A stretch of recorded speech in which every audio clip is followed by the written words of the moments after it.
put on one of her best gowns and make herself ready, to which she said, as usual, "Yes, Papa." I asked her if she would entertain his suit, to which she said, as usual, "I will consider the matter very carefully, Papa."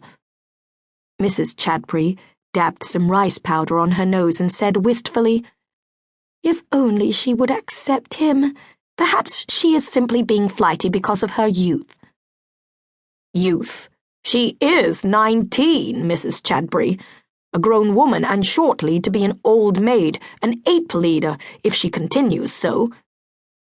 "We shall be leaving for the country on the morrow," said his wife, "and we will both feel better when we have shaken the dust of London from our heels. I shall talk to Isabella again. Mayhap this time I can talk some sense into her pretty head."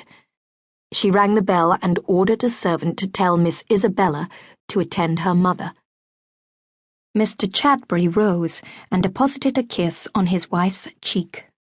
"I will leave you alone with her," he said. Isabella entered her mother's boudoir shortly after her father had left. She was indeed extraordinarily beautiful. She had thick chestnut hair with a natural curl, a clear skin, a short, straight nose, and large hazel eyes fringed with thick black lashes. All her movements were graceful. She was wearing a high-waisted morning gown of white muslin ornamented with a pink sprig. "I am come to answer to your summons," said Isabella. "You are no doubt going to lecture me on the merits of Lord Rupert Fitzjohn." "No, I am going to remind you again of your duty to your parents," said Mrs. Chadbury. "We have endured 2 seasons in London on your behalf, only to see you break hearts and remain unwed. You will give Lord Rupert's offer your full consideration. You cannot be looking for love in marriage as, so far, you seem to be incapable of that emotion. It is time you thought of setting up your own household and having your own nursery." "Yes, Mamma, believe me, I will really think very hard about Lord Rupert's offer." "Do that. If you reject him, then when we return to Cornwall, your father and I must begin to think very seriously of arranging a marriage for you." Isabella gave a rippling laugh. "You would not do that. Never fear, Mamma, Lord Rupert will find me the soul of courtesy."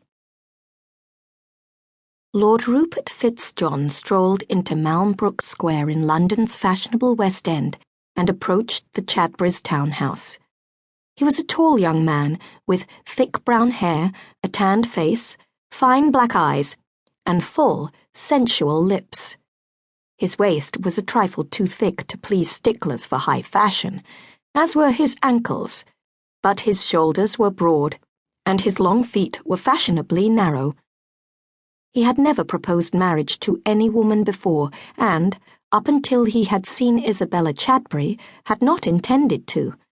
Why saddle oneself with one woman when there were so many delights to be enjoyed in London, and for only a little money? The fact that he had never before gone courting and had always paid for the delights of the flesh meant that he had never met with a rebuff, and so fancied himself as a veritable Adonis.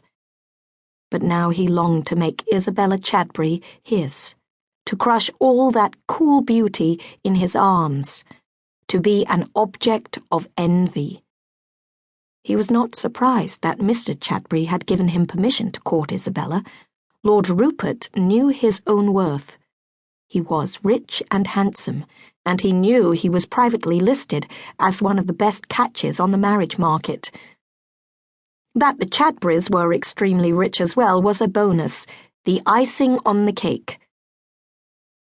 A correct butler ushered him into the hall of the Chadburys' townhouse and took his hat and cane, murmuring that he would conduct Lord Rupert straight upstairs to the drawing-room.